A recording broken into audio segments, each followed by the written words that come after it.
Good morning students. Vanna Primary School, Standard 6, Subject Maths, Chapter number 13. આજે આપણે સમમિતિ ચેપ્ટરનો અભ્યાસ કરીશું. તો સૌપ્રથમ આપણે સમજીએ કે કોઈ પણ પદાર્થ અથવા વસ્તુ સમમિત છે તેવું ક્યારે કહી શકાય. તો સમમિત છે તેવું ક્યારે કહી શકાય? તો એ માટે સૌપ્રથમ કોઈ પણ ચિત્રને એક ઊભી રેખા પર અડધું વાળીને, કોઈ પણ ચિત્ર આપેલું હોય તો તમારે એક ઊભી રેખા દોરવાની. તેને જો અડધું વાળીને જો તે રેખાની ડાબી તરફ અને જમણી તરફના આકારો એકબીજા ઉપર બંધ બેસતા હોય ત્યારે તે ચિત્ર તે રેખાની આસપાસ સમમિત છે તેવું કહી શકીએ. કોઈ પણ તમને એક ચિત્ર આપેલું હોય, હવે એ ચિત્ર પર તમે એક ઊભી રેખા દોરો અને અડધું વાળી દેવામાં આવે તે પેજને, તો રેખાની ડાબી તરફ અને જમણી તરફ રહેલા આકારો એકબીજા પર જ્યારે બંધ બેસે છે ત્યારે તેવા ચિત્રને આપણે તે રેખાની આસપાસ સમમિત છે તેવું કહી શકાય.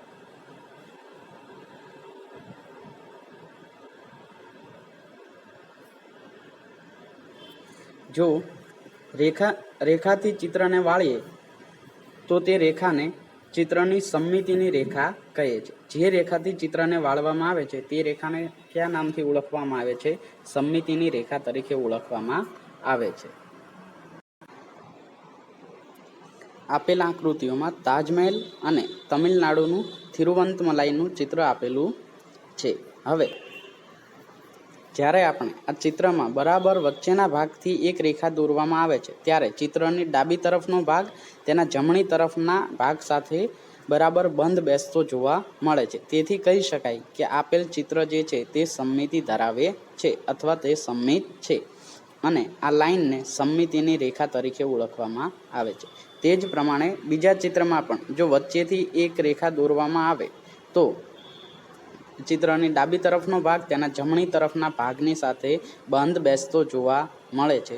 આથી કહી શકીએ કે આપેલ ચિત્ર જે છે તે એક સમમિતિ ધરાવે છે.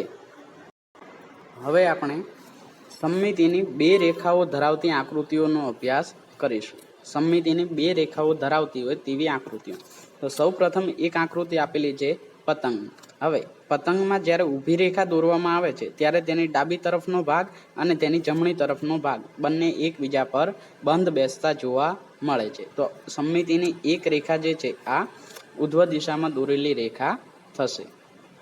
હવે સમમિતિની બીજી રેખા આ પ્રમાણે દોરી શકાય. તો આ પ્રમાણે સમમિતિની બે રેખાઓ જે છે એ આપણે દોરી શકીએ છીએ. આમ સમમિતિની બે રેખાઓ આપણને જોવા મળે છે. તે જ પ્રમાણે બીજી આકૃતિમાં આપણને એક લંબચોરસ આપેલો છે.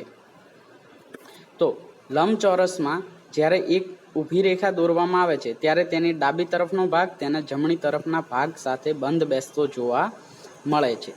તેવી જ રીતે જ્યારે લંબચોરસમાંથી વચ્ચેથી એક રેખા દોરવામાં આવે છે ત્યારે તેના ઉપરનો ભાગ અને નીચેનો ભાગ તે પણ એકબીજા પર બંધ બેસતો આપણને જોવા મળે છે. તેથી લંબચોરસમાં સમમિતિની રેખાઓની સંખ્યા કેટલી છે? 2. તે જ પ્રમાણે પતંગ આકાર જે હોય તો પતંગમાં પણ સમમિતિની રેખાઓની સંખ્યા કેટલી થઈ જશે? 2. આ પ્રમાણે આપણને આકૃતિઓ જોવા મળે છે. હવે આપણે એવી આકૃતિઓનો અભ્યાસ કરીએ કે જેમાં સમમિતિની રેખાઓની સંખ્યા 2 કરતાં વધારે હોય. જેમ કે સૌપ્રથમ આકૃતિ છે ચોરસ. તો કોઈ પણ ચોરસમાં જ્યારે વચ્ચેથી એક રેખા દોરવામાં આવશે ત્યારે તેના ડાબો ભાગ અને તેની જમણી તરફનો ભાગ એકબીજા પરથી બંધ બેસતા જોવા મળે છે. જ્યારે આ કાગળને વચ્ચે જ્યાં રેખા દોરેલી છે તે ભાગ પરથી વાળવામાં આવશે ત્યારે તેની ડાબી તરફનો ભાગ તેની જમણી તરફના ભાગ સાથે બંધ બેસતો જોવા મળે છે. તે જ પ્રમાણે જ્યારે ચોરસમાં આડી રેખા દોરવામાં આવશે ત્યારે તે રેખા પરથી કાગળને વાળતા ઉપરનો ભાગ અને નીચેનો ભાગ તે પણ એકબીજા સાથે બંધ બેસતો જોવા મળે છે. હવે આપણને ખબર છે કે કોઈ પણ ચોરસ હોય તો તેની ચારેય બાજુઓના માપ કેવા હોય છે?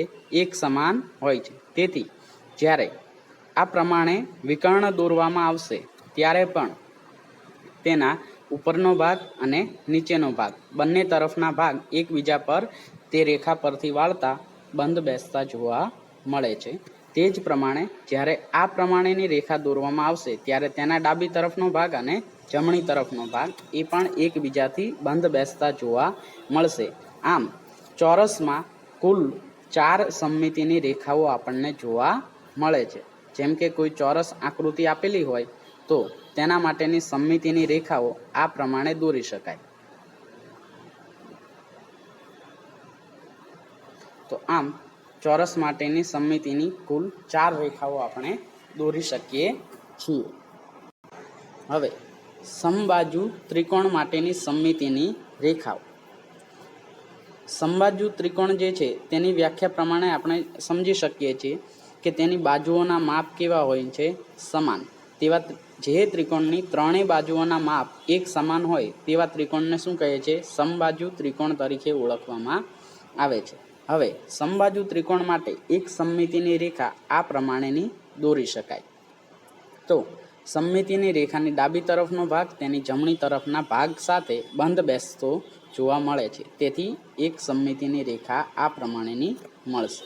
હવે ત્રિકોણના બીજા શિરોબિંદુમાંથી પસાર થતી આ પ્રમાણેની એક રેખા દોરી શકાય. તો તેના ઉપરનો ભાગ અને નીચેનો ભાગ એ પણ એકબીજા સાથે બંધ બેસતો જોવા મળે છે. તેથી આ બીજી સમમિતિની રેખા થશે. તે જ પ્રમાણે ત્રિકોણ માટે ત્રીજી સમમિતિની રેખા આ પ્રમાણે પણ દોરી શકાય. ત્રીજા શિરોબિંદુમાંથી પસાર થતી હોય તો ત્રિકોણની રેખાની ડાબી તરફનો ભાગ અને જમણી તરફનો ભાગ બંને એકબીજા પર બંધ બેસતા જોવા મળે છે. આમ સમબાજુ ત્રિકોણ માટે કુલ 3 સમમિતિની રેખાઓ જોવા મળે છે. આમ આપણે ચોરસ અને સમબાજુ ત્રિકોણ માટે સમમિતિની રેખાઓની રચના કરી. તો આમ ચોરસ માટે સમમિતિની રેખાઓની સંખ્યા કુલ કેટલી મળે છે? કુલ સમમિતિની રેખાઓની સંખ્યા આપણને 4 મળે છે. તે જ પ્રમાણે સમબાજુ ત્રિકોણ હોય તો તેના માટે સમમિતિની રેખાઓની સંખ્યા 3 છે, જે આ પ્રમાણે દોરી શકાય છે. ચોરસ માટે 4 સમમિતિની રેખાઓ અને સમબાજુ ત્રિકોણ માટે 3 સમમિતિની રેખાઓ તેના 3 શિરોબિંદુઓમાંથી પસાર થતી હોય તે પ્રમાણેની દોરી શકાય છે. તો આમ સમમિતિ એટલે શું અને સમમિતિની રેખા કઈ રીતે દોરી શકાય અને 2 અથવા 2 થી વધારે સમમિતિની રેખાઓ ધરાવતી આકૃતિઓ આપણે દોરેલી છે. તો આ પ્રમાણે સમમિતિ અને સમમિતિની રેખાઓ વિશેની આપણે સમજ મેળવી. હવે આપણે સ્વાધ્યાય પોથીમાં આપેલ ક્વેશ્ચન નંબર 5 સોલ્વ કરીએ. તો સૌપ્રથમ તમને ચોરસની આકૃતિ આપેલી છે. તો ચોરસ માટે સમમિતિની રેખાઓની તમારે રચના કરવાની છે. તો અહીંયા આપેલ ચોરસ આ પ્રમાણે છે. હવે ચોરસ માટેની એક સમમિતિની રેખાઓ તમે આ પ્રમાણે દોરી શકો, બીજી રેખા આ પ્રમાણે દોરી શકો. જો ત્રીજી રેખા દર્શાવવી હોય તો તમે આ પ્રમાણે દોરી શકો અને ચોથી રેખા તમે આ પ્રમાણેની દોરી શકો. તો ચોરસ માટે તમે કુલ સમમિતિની રેખાઓ કેટલી દોરી શકો છો? 4 સમમિતિની રેખાઓ દોરી શકો છો. તમે સ્વાધ્યાય પોથીમાં કોઈ પણ 2 સમમિતિની રેખાઓ તમારે આ પ્રમાણે દોરવાની છે. હવે બીજી આકૃતિ જે આપેલી છે તે છે લંબચોરસ. તો લંબચોરસ માટે તમારે સમમિતિની રેખાઓ દોરવી હોય તો કુલ કેટલી રેખાઓ તમે દોરી શકો છો? 2 સમમિતિની રેખાઓ દોરી શકો છો. એક શિરોલંબ રેખા આ પ્રમાણેની દોરી શકાશે. તો તેનો ડાબી તરફનો ભાગ અને જમણી તરફનો ભાગ બંને ભાગ એકબીજા પર બંધ બેસતા આવે છે. તે જ પ્રમાણે બીજી રેખા જે છે એ લંબચોરસમાં વચ્ચેથી પસાર થતી હોય તે પ્રમાણેની તમે દોરી શકશો. તો રેખાના ઉપરનો ભાગ અને નીચેનો ભાગ એકબીજા પર બંધ બેસતા જોવા મળે છે. આમ ચોરસ માટે 4 સમમિતિની રેખાઓ દોરી શકાય અને લંબચોરસ માટે કોઈ પણ 2 સમમિતિની રેખાઓ દોરી શકાય છે. હવે આકૃતિમાં તમને એક વર્તુળની રચના આપેલી છે. તો આ વર્તુળ માટે તમારે સમમિતિની રેખાઓ દોરવાની છે. તો કોઈ પણ વર્તુળ માટે તમે સમમિતિની રેખાઓ તમે અસંખ્ય સમમિતિની રેખાઓ વર્તુળ માટે દોરી શકો છો, પરંતુ તમારે આપેલ આકૃતિમાં માત્ર 2 રેખાઓ આ પ્રમાણેની દોરી દેવાની છે. જ્યારે શિરોલંબ રેખા દોરવામાં આવે છે ત્યારે તેની ડાબી તરફનો ભાગ અને જમણી તરફનો ભાગ એકબીજા પર આપાત થાય છે, અને તે જ પ્રમાણે જ્યારે આડી રેખા દોરવામાં આવે છે ત્યારે તેના ઉપરનો ભાગ અને નીચેનો ભાગ એકબીજા પર બંધ બેસતો આવે છે. તો વર્તુળ માટે સમમિતિની રેખાઓ તમે અસંખ્ય દોરી શકો છો, પરંતુ આપેલ આકૃતિમાં તમારે કોઈ પણ બે રેખાઓ દર્શાવવાની છે. જે આકૃતિમાં દર્શાવી છે તે પ્રમાણેની રચના કરવાની છે. હવે આપેલ આકૃતિ માટે સમમિતિની રેખા, તો જ્યારે આપેલ આકૃતિમાં આ પ્રમાણેની શિરોલંબ રેખા દોરવામાં આવે છે ત્યારે આ રેખાની ડાબી તરફનો ભાગ તેના જમણી તરફના ભાગ સાથે બંધ બેસતો આવે છે. તો આપેલ આકૃતિમાં સમમિતિની રેખા માત્ર તમે એક દોરી શકો છો, જે આપેલ આકૃતિમાં દર્શાવ્યા પ્રમાણે તમારે દોરવાની છે. હવેની આકૃતિમાં તમને એક ખૂણાની રચના આપેલી છે. તો ખૂણા માટે સમમિતિની રેખા આ પ્રમાણે દોરી શકાય છે.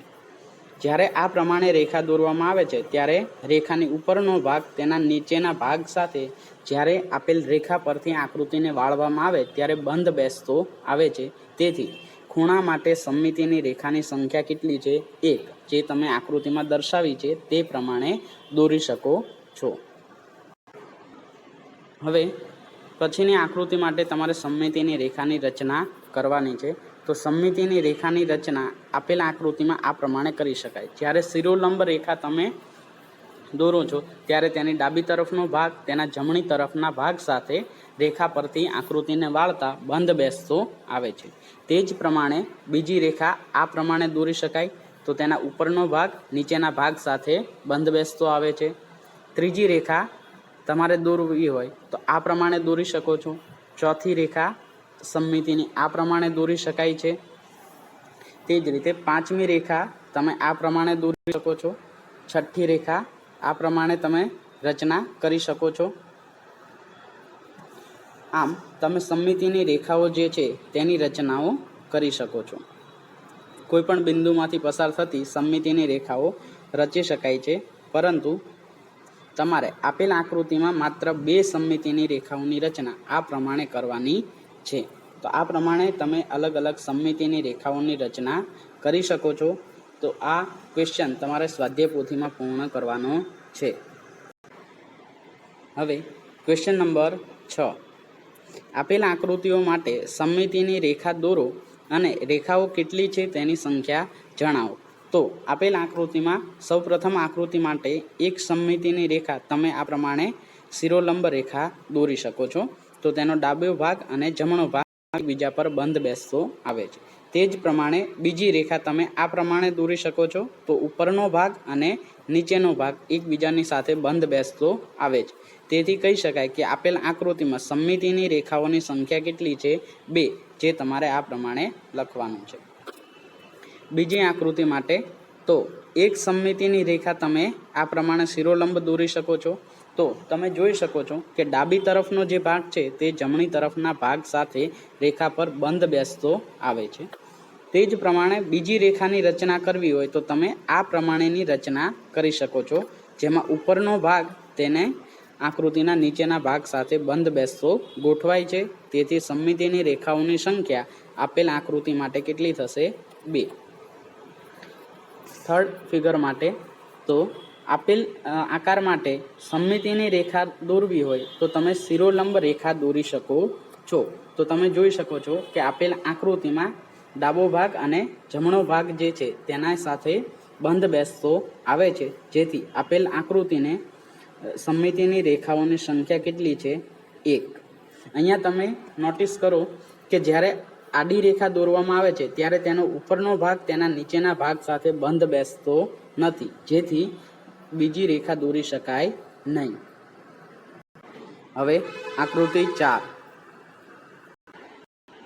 આપેલ આકૃતિમાં શિરોલંબ દિશામાં સમમિતિની એક રેખા દોરી શકાય છે, જેથી તેનો ડાબો ભાગ તેના જમણા ભાગ સાથે બરાબર બંધ બેસતો ગોઠવાય છે. તેથી સમમિતિની રેખાઓની સંખ્યા કેટલી થશે? 1. આ પ્રમાણેની રચના કરી શકાય છે. આકૃતિ 5માં આપેલ આકૃતિ માટે પણ શિરોલંબ દિશામાં તમે એક જે રેખા છે તેની રચના કરી શકો છો. તમે તો સમમિતિની રેખાઓની કુલ સંખ્યા કેટલી થશે? 1. તે જ પ્રમાણે ત્રીજી આકૃતિ માટે પણ સમમિતિની રેખા તમે કઈ રીતે દોરી શકશો? આ પ્રમાણે દોરી શકશો. તો સમમિતિની રેખાઓની સંખ્યા કેટલી થશે? 1. જો તમે વચ્ચેથી બીજી રેખા દોરો છો તો આ ભાગ જે છે તે સમમિત થતો નથી, જેથી સમમિતિની રેખાઓની કુલ સંખ્યા કેટલી મળે છે? 1. તો આકૃતિ 4, 5 અને 6 ત્રણેયમાં સમમિતિની રેખાઓની સંખ્યા કેટલી થાય છે? 1. હવે આકૃતિ નંબર 7 માટે તો આપેલ આકાર માટે એક સમમિતિની રેખા આ પ્રમાણે દોરી શકાય છે અને બીજી સમમિતિની રેખા આ પ્રમાણે દોરી શકાય છે, જેથી કરીને સમમિતિની રેખાની બંને બાજુના ભાગ એકબીજા પર બંધ બેસતા આવે છે. તેથી સમમિતિની રેખાઓની કુલ સંખ્યા 2 થશે. આકૃતિ 8 માટે તો આપેલ આકૃતિમાં શિરોલંબ દિશામાં માત્ર એક જ રેખા તમે દોરી શકો છો, જે રેખાની ડાબી તરફનો ભાગ જે છે એ બરાબર રીતે બંધ બેસતો જમણી તરફના ભાગ સાથે ગોઠવાય છે, જેથી સમમિતિની રેખાઓની સંખ્યા કુલ કેટલી થશે? 1. હવે આકૃતિ નંબર 9 માટે તો આપેલ આકૃતિમાં સમમિતિની રેખા તમે આ પ્રમાણે દોરી શકો છો, જેથી તેના ડાબી તરફનો જે ભાગ છે તે જમણી તરફના ભાગ સાથે બંધ બેસતો આવે છે. તેથી સમમિતિની રેખાઓની કુલ સંખ્યા કેટલી થશે? 1. તો આ પ્રમાણે ક્વેશ્ચન નંબર 6 તમારે સ્વાધ્યાય પોથીમાં કમ્પ્લીટ કરવાનો છે. હવે આ ચેપ્ટરમાં આગળ આપણે પ્રતિબિંબ અને સમમિતિ સાથે કઈ રીતે જોડાયેલ છે તે જોઈશું. તો કોઈ પણ મૂળાક્ષરો આપેલા હોય, અંગ્રેજી આલ્ફાબેટ્સ આપેલા હોય, જ્યારે તેને કોઈ અરીસાની સામે રાખવામાં આવે છે ત્યારે તેનું અરીસામાં કેવા પ્રકારનું પ્રતિબિંબ રચાય છે તેનો અભ્યાસ કરવાનો છે. જ્યારે એમને આ પ્રમાણે લખીને કોઈ મિરરની સામે રાખવામાં આવશે ત્યારે તેનું મિરરમાં પ્રતિબિંબ આ પ્રમાણેનું જોવા મળે છે, જેથી કહી શકાય કે સમમિતિની રેખા તરીકે કામ કરે છે અને આ બંને મૂળાક્ષર જે છે એકબીજા પર બંધ બેસતા આવે છે. તો આ પ્રમાણે આપણે કોઈ પણ અંગ્રેજી આલ્ફાબેટને અરીસાની સામે રાખતા તેનું પ્રતિબિંબ મૂળ અક્ષર પ્રમાણેનું જ રચાય છે અથવા તો અલગ પ્રકારનું રચાય છે તેવા મૂળાક્ષરો લખવાના છે. જ્યારે આ પ્રમાણેના કોઈ અરીસાની સામે કોઈ મૂળાક્ષરને લખવામાં આવે છે, જેમ કે આ પ્રમાણે એ લખેલો હશે તો તેનું અરીસામાં પ્રતિબિંબ આપણને આ મુજબનું જોવા મળશે. જો અરીસાની સામે આ પ્રમાણે બી લખાયેલો હશે તો અરીસામાં તેનું રચાતું પ્રતિબિંબ આ પ્રમાણેનું હશે. આમ કોઈ પણ અરીસામાં રચાતા પ્રતિબિંબનો આપણે અભ્યાસ કરી શકીએ છીએ. આ પ્રતિબિંબ પરથી જોઈ શકાય છે કે એ તેના અરીસામાં મળતા પ્રતિબિંબ સાથે બંધ બેસતો આવે છે, જ્યારે બીનું પ્રતિબિંબ એ અરીસામાં રચાતા પ્રતિબિંબ સાથે બંધ બેસતું દેખાતું નથી, અથવા તો તેમ કહી શકાય કે બીનું અરીસામાં દેખાતું પ્રતિબિંબ મૂળ મૂળાક્ષર જેવું દેખાતું નથી. તે જ પ્રમાણે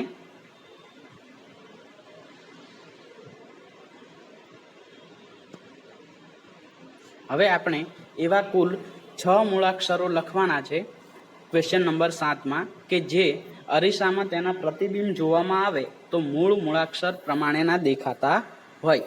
જેમ કે જ્યારે એ લખવામાં આવશે તો અરીસામાં તેનું રચાતું પ્રતિબિંબ પણ કેવું હશે? એ જેવું જ દેખાશે. તો એક અક્ષર તમે કયો લખી શકો છો? એ લખી શકો છો. જ્યારે કોઈ પણ મૂળાક્ષર ઓ લખવામાં આવે છે ત્યારે અરીસામાં તેનું રચાતું પ્રતિબિંબ પણ તેના સમાન જ રચાય છે.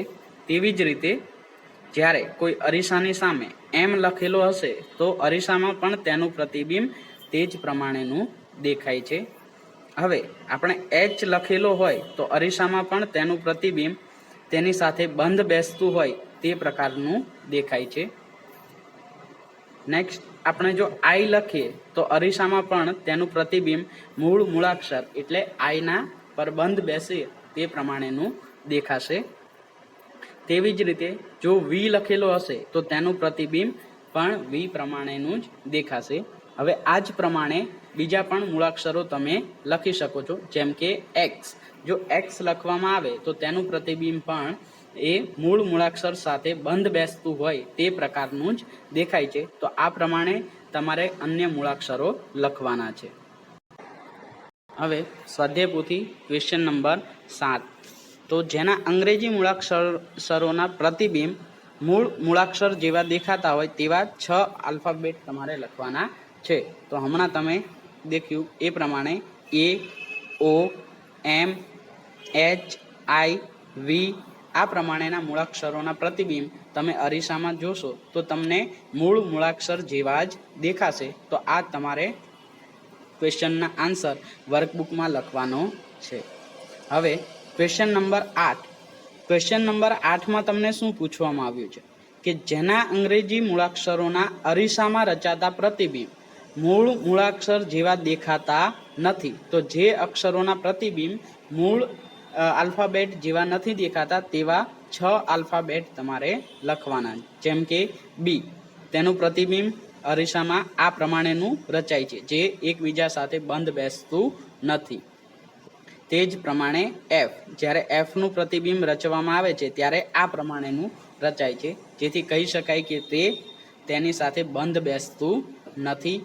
તે પ્રમાણે એનનું જ્યારે પ્રતિબિંબ રચવામાં આવે છે ત્યારે અરીસામાં એનનું રચાતું પ્રતિબિંબ આ પ્રમાણેનું હોય છે, જેથી કહી શકાય કે આપેલ મૂળાક્ષર એકબીજા સાથે બંધ બેસતા નથી. પીનું પ્રતિબિંબ આ પ્રમાણે રચાય છે, તો એ પણ બંધ બેસતું નથી. અને એલનું પ્રતિબિંબ જ્યારે જોવામાં આવે છે ત્યારે એલનું પ્રતિબિંબ આ પ્રમાણેનું રચાશે, તે પણ મૂળ એલ સાથે બંધ બેસતું નથી. જ્યારે એસનું પ્રતિબિંબ રચવામાં આવે છે ત્યારે આ પ્રમાણેનું રચાય છે. તો આ પ્રમાણે તમે લખી શકો છો. તો જે મૂળાક્ષરોના પ્રતિબિંબ તેના મૂળ આલ્ફાબેટ જેવા નથી દેખાતા તેવા બી, એફ, એન, પી, એલ અને એસ તમારે લખવાના છે. અને ક્વેશ્ચન નંબર 8 તમારે સ્વાધ્યાય પોથીમાં પૂર્ણ કરવાનો છે. હવે ક્વેશ્ચન નંબર 9. સ્વાધ્યાય પોથી ક્વેશ્ચન નંબર 9. તો નીચેના મૂળાક્ષરોના અરીસામાં રચાતા પ્રતિબિંબ દોરો. તો સૌ પ્રથમ તમને આપેલું છે એ. તો એનું પ્રતિબિંબ તમે જ્યારે અરીસામાં દેખશો ત્યારે તમને પ્રતિબિંબ કેવું રચાતું જોવા મળશે? આ પ્રમાણે.